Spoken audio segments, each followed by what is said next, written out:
So let's talk a little bit about a psychological phenomenon called limerence. Okay? And I'm just recently understanding this better, but this has been something that has been a lifelong problem for me. Something I have battled in some shape or form my entire life. Like since I was a child, since I was a teenager, since I was an adult. Just my whole life that I can remember, I have gotten caught in these cycles. Okay, and I'm just now coming to a stage in my life where I'm understanding what it is, what it's clinically called, and kind of how to deal with it, basically, and how to avoid continuing to fall into this pattern of limerence.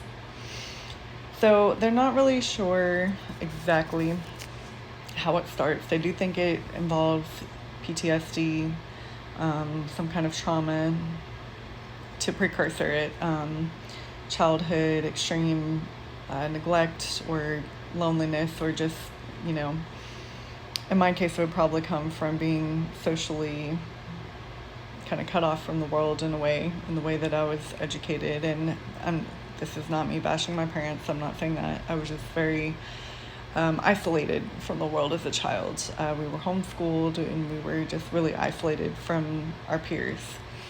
So I think social problems began for me at an early age, and I developed a tendency to fall into limerence patterns. So limerence is, let me see if I can find the psychological definition, because I pulled up Psychology Today and to reference this topic. Limerence is a state of involuntary obsession with another person. The experience of limerence is different from love or lust, and that is, it is based on uncertainty that the person you desired, called the limerent object, also desires you. Since limerence is the desire to be desired, it is a cognitive as well as physical and emotional experience. As the focus of limerence is whether or not the object of desire reciprocates the feelings rather than actually falling in love with the person, it is almost always one-sided. And then it goes on to say, includes obsessional thinking about the object, irrational positive evaluation of the person's attributes, longing for reciprocation, can make you feel ecstatic, mental life focused on passionate, anxious desire. It eventually results in a state of agony when the feelings are not reciprocated. Again, this is something I have experienced my entire life in different forms and fashions and with different people and different objects. So I've been dealing with cycles of limerence my entire life. I mean, I think everyone that has been in my cycles thinks, I'm some kind of freaking stalker, and that they were all the center of my universe. Actually, it wasn't necessarily the person.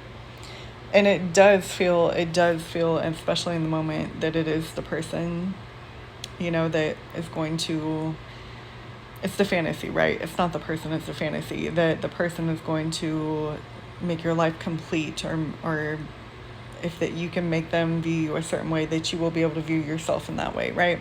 That is really the high that you are chasing in limerence.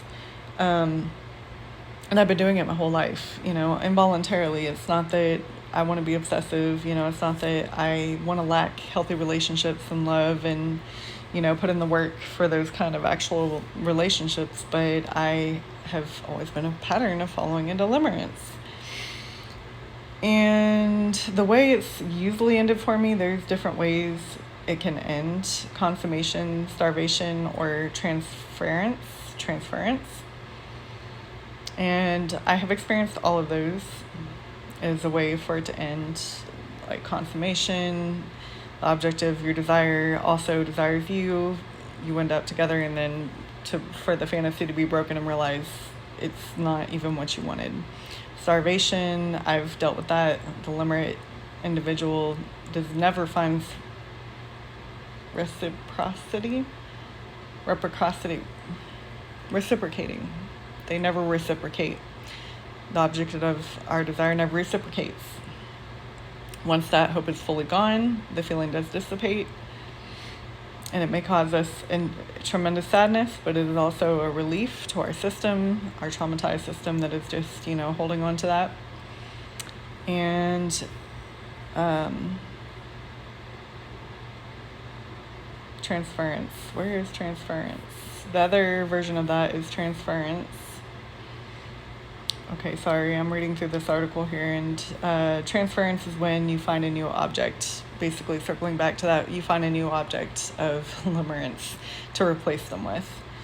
And in the past, that's definitely been how it's usually ended. It either ended up with the object of my limerence, and it was just like, it was not even anything near the fantasy in my head, so it didn't work out. Or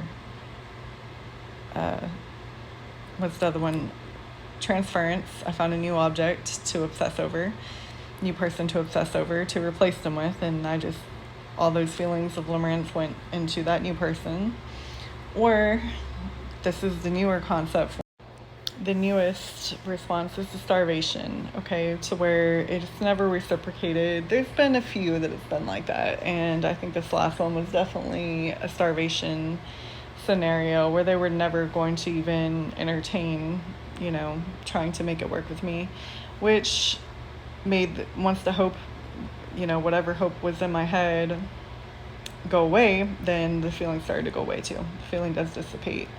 And while there's like sadness and depression, just like it would be, heartbreak, very similar to heartbreak, I do feel relieved. And there have been some instances where I've dealt with limerence that it ended like that. And honestly, I would say that's not that there's any good ending to this, but that's the best version of the ending to it, because you don't want to replace them with another limerence that's going to wreck your mental state all over again. You don't want to really consummate it and then realize that it was never a good fit in the first place. The best kind of outcome for that is starvation, right? To where the fantasy's broken, it's never gonna work out. You realize that, and you move on with your life. So, like I said, this is kind of groundbreaking, like world-shaking information for me. I love to study psychology. I want to be a therapist one day. And when I came across this, I was like, oh my God, I wish I had known this years ago. I knew I was in some unhealthy cycles, but I wish I would have known. I get caught up in cycles of limerence, where I'm so deep in fantasy world. And this comes too from childhood of, just not liking my reality, being lonely, being sad, and then just making up these scenarios in my head of, just these fantasy situations and fantasy, in my mind, I had made up these fantasies about what I wanted my ideal relationship to look like as an adult. And I think as an adult, I've transferred that over as, finding people that I've created these fantasies surrounding my ideal fantasy, and it just turns into this limerence situation where I'm just obsessed with the fantasy of being with someone, or the idea of someone that is that at the end of the day doesn't care about me, isn't interested in me. And it works both ways, right? So a lot of it does start with love bombing. I will not say the other parties are innocent. I have been love bombed in many of these situations where the other person did lead me on to think that they were interested, and that's what caused the limerence to set it off, because you show some interest and I just take it and run with it, with the fantasy. So generally the other parties in my limerence cycles have not been innocent either, right? They've played a part. However, the object of your limerence is never, you're putting on someone on a pedestal, and it's either unrealistic expectations or it's just never going to happen. It's never going to work. Even if they were the ideal thought in your head, there's a good chance it would not work with you, right? And it's just kind of this elevated belief, you're just kind of high all the time off of, they mention you are high on the feeling of elation and jubilation all the time. You have a pleasure from it just because, of this fantasy, basically this fantasy. It's really the fantasy you're high off of, right? It's not even the person. I mean, in reality, usually the person's little or nothing like this, fantasy version you've created in your own mind. Right. So, yeah, I am just so fascinated with this, and I am glad that I've discovered this, and I'm glad I'm able to share this with you all, because we are all about changing patterns and taking control of our lives and making better choices and having better thoughts and having better patterns in our personal and professional lives, right? So it's great that I am acknowledging that I have been in cycles of limerence my entire life with different objects, and that I need to know that I am prone to that. So moving forward, when I come across another, that I feel like I'm going to start building a fantasy around that's not really interested in me, but I start looking for the scraps, trying to read in between the lines, and getting high off of it. That's where we're going to stop the cycle. So yeah, I hope you all enjoyed this. I am extremely interested in this topic, and we will definitely talk about it more.